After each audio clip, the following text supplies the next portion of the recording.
ტრაფიკში ვარ, როგორც მიხვდებოდით უკვე. მივდივარ პიზაში. 2 საათი ვიჭექით და კეტილს ვიფრინავში.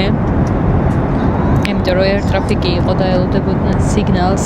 ძალიან გავწვალდი და ძალიან დაღლილი ვარ. ხო და მოკლედ ესე. ეხლა ვჩდებით ნელ-ნელა. გაგახედებთ ეხლა გარეთ. ლენდინგი გამოაცხადეს. ხო და მოკლედ ისეთი დაღლილი ვარ, რომ აი რამდენჯერმე ვიფიქრე, რომ ვსო ეხლა დავეცემი და გული წამივათქვი, იმიტომ რომ ისეთ ძალიან გადავიღალა ეს ბოლო ერთი კვირა.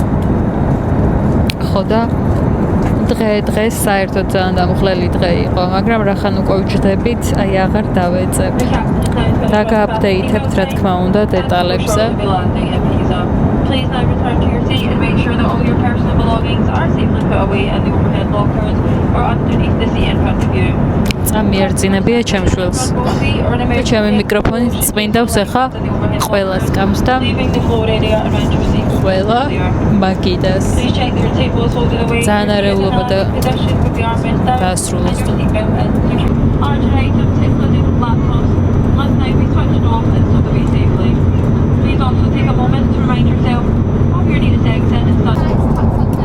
ფრენის შფოთი მეწყება ხოლმე გამოფრენამდე 2 დღით ადრე. არც ახლა იყო გამონაკლისი.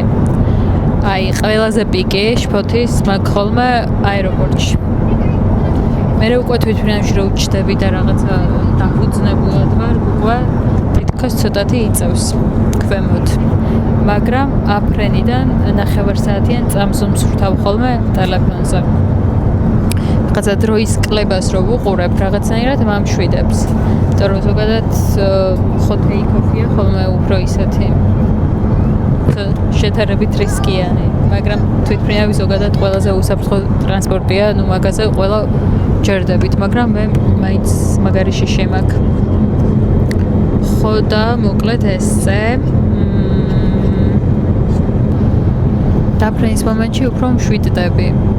არა და ნუ ხო ვიცი ახლა თუ მიყურებთ ვინმე ამ ამბებში გარკვეულები მეტყვით რომ რა პირიქითო დაფრენის მომენტია ყველაზე საშიშიო და ყველაზე მშვიდად ვარ ხოლმე ამ მომენტში, იმიტომ რომ რაღაცნაირად მიწას უახლოვდები უკან. ხო და ესეთი ამბავი მაგიკური არის ხოლმე მართლა აეროპორტში ყოფნის პერიოდი. აი აეროპორტს უკვე რო უახლოვდები, იქ შეადის ჩემი anxiety და უკვე რო ჩავჯდებით თვითმფრინავში ცოტათი კლებას იწყებს. Take-offs რომ მოვრჩებით, განახევრებულია უკვე ფაქტობრივად, ანუ აფრენიდან 9 საათში. ყურები მიგუხდებით მაგრამ. და მოკლედ ასე პიზაში ჩავფრინდებით უკვე წუთი-წუთზე. აი მიუახლოვდით უკვე მიწას. პიზაში ვიქირავებთ მანქანას და მერე წავალთ ტოსკანისკენ. ისეთი დატვირთული ერთი კვირა მქონდა და ისეთ გადარბენაზე ვიყავი და ზოგადად ისეთი გადაღლილი ვარ, რომ აღფრთოვანებაც ვერ მოვასწარი იმით, რომ ჩემთვის ძალიან სასურველი ტრიპის დრო მოვიდა, იმიტომ რომ ჩემთვის იტალია ყოველთვის ასოცირდებოდა ტოსკანასთან და მსგავსი ტიპის მხარეებთან და არა მილანთან და უფრო ისეთ ქალაქებთან.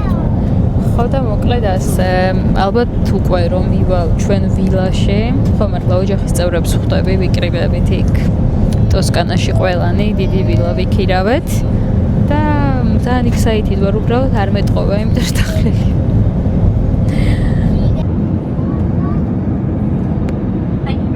აეროპორტშივე ვიქირავეთ მანქანას, X-ში უკვე მეოთხედ ვქირავთ მანქანას, ამჯერად ვიქირავეთ X6, რომელსაც ველოდი შიგნიდან უფრო დიდ და საერთოდაც არ იყო.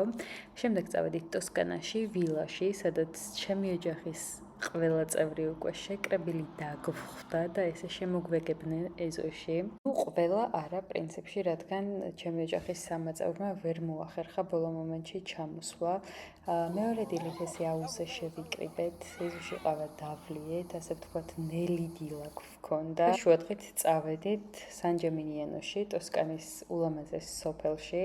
ძალიან ცხელო და ნამდვილად არ არის კარგი იდეა იტალიაში შუადღით სიარული გარეთ. უკვე დნება ისეთ დღეშია. ეხლა უნდა გავსინჯო ძალიან ცნობილი ჟელატერიის ნაყინები ერთმანეთში არ ამერიოს. აქ არის ბაზილიკის ეს არის ლავანდა და ეს არის ნესვი. დავიწყე ლავანდით როგორც ჩანს.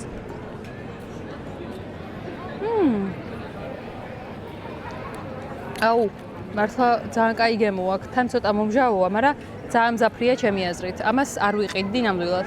თან მადნება და ვჩქარავ.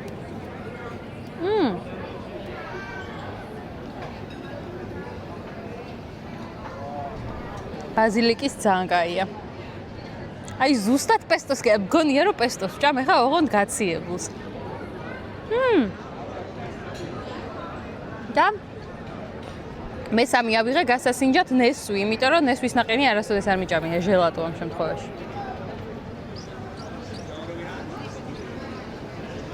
ცდად ნამდვილად ღირს. ცოტა დნობისთვის ძალიან ბევრი ნაყინი მომივიდა. ყველაზე მეტად ლავანდის, ბაზილიკის და ნესვის ნაყინიდან მომეწონა ნესვის. არა და ნესვი ამ ბოლო დროს აღარ მიყვარს. ტოსკანაში ერთ-ერთ ძალიან ცნობილ სანაყინაში ვიყავი. ჟელატერია დონდოლი, ესე ქვია. რიგი შემცირდა, მაგრამ აი ძალიან დიდ რიგში ვიდექი, ძალიან უფრო დიდშიც ვდგარ ვარ ზოგადად, მაგრამ საკმაოდ დიდი რიგი იყო აქ რომ მოვედი. საღამოს დავბრუნდით ვილაში და გავაკეთეთ ბარბეკიუ, გავატარეთ დრო აუზზე და უბრალოდ ერთად. შემდეგ დღეს კი წავედით ისევ და ისევ იტალიის ერთ-ერთ ულამაზეს სოფელში, ჩვენთან ახლოს. ჩვენ ვიყავით გამბასი თერმაში, რომელიც ძალიან კარგი ლოკაციაზეა იმ მხრივ, რომ ძალიან ბევრი ტოსკანური კარგი სოფელი არის ირგვლივ. ჩემთვის იტალია ყოველთვის ტოსკანასთან შატოებთან და უგემრიელეს იტალიურ კერძებთან ასოცირდებოდა. ტოსკანის ულამაზეს სოფელ ქიანთიში შატო პოჯიო ამორელიში ვიყავი, სადაც ადგილობრივი ღვინის ისტორიას და მისი წარმოების პროცესს გავეცანი. შემდეგ ტერასაზე გადავინაცვლეთ, სადაც ღვინის დეგუსტაციისა და ლანჩისთვის ჩვენთვის ულამაზესი სუფრა იყო გაშლილი. იტალიური აპეტაიზერებით დავიწყეთ და ადგილობრივი ვარდისფერი ცქრიალა ღვინით. ადგილზე კი სულ 5 სხვადასხვა სახეობის ღვინო გავსინჯეთ. სადილის თუ ვახშმის იტალიური აპეტაიზერებით დაწყება ყოველთვის ჩემი საყვარელი ნაწილია, რადგან ვგიჟდები იტალიურ აპეტაიზერებზე. ზეითუნისეც აბსოლუტურად ყველაფერს ასხამენ, როგორც თვითონ ამბობენ, ჟელატოსაც კი. მათი ადგილობრივი წარმოების 20 წლიანი დაძველების ბალზამიკო კი იმდენად გემრიელი იყო, რომ შატოშივე შევიძინე წამოსაღებად. ყველი თაფლი, ადგილობრივი ნაწარმი, ყველაფერი იყო ერთმანეთზე გემრიელი და თუ ტოსკანაში მოხვდებით პოჯიო ამორელიში, ჩემი აზრით აუცილებლად ღირს რომ წახვიდეთ და მიიღოთ ღვინის დეგუსტაციის და ლანჩის გამოცდილება, რადგან მე ვიტყოდი, რომ მართლაც ყული, რადგან ძალიან იშვიათად ვსვამ ალკოჰოლს ამ გასინჯვაში და დაგემოვნებაში. ღვინო საკმაოდ დამათრო და ბოლოს დესერტამდე და დესერტის ცქრიალა ღვინომდე გავსინჯეთ ღვინო, რომელმაც ოჯახი ძალიან ცნობილი გახადა, აი ეს ღვინო არის. ამ ღვინოს აქვს შავი შოკოლადის aftertaste-ი წესო. შემდეგ კი მთავარი კერძის პასტის დროც მოვიდა, სამი არჩევანი გვქონდა პასტის, მე კი ტომატის соусით მომზადებული პასტა ავირჩიე. ბოლოს კი დესერტის დროც მოვიდა, რომელთან ერთადაც თეთრი ცქრიალა ღვინო დავაგემოვნეთ. ეს არის ტრადიციული ტოსკანური დესერტი, ღვინის соусია, ხო? ღვინის соусია, ხო? ღვინის соуს. ეხლა გავსინჯო. კოჰოლი მინდა. კი არა, არაყივით არის. ვისკივით. კონიაკი. ვისკია ფაქტობრივად. მაგრამ თვითონ ის არის ამარეთ. იუ, დესერტისგან ძალიან შორს არის. უნდა გადავკრა? არ არსებობს, წავიქცევი, ნა? არაყია ორნა. ჩვენ პანაკოტას მივხედავ. პანაკოტა არის იდეალური.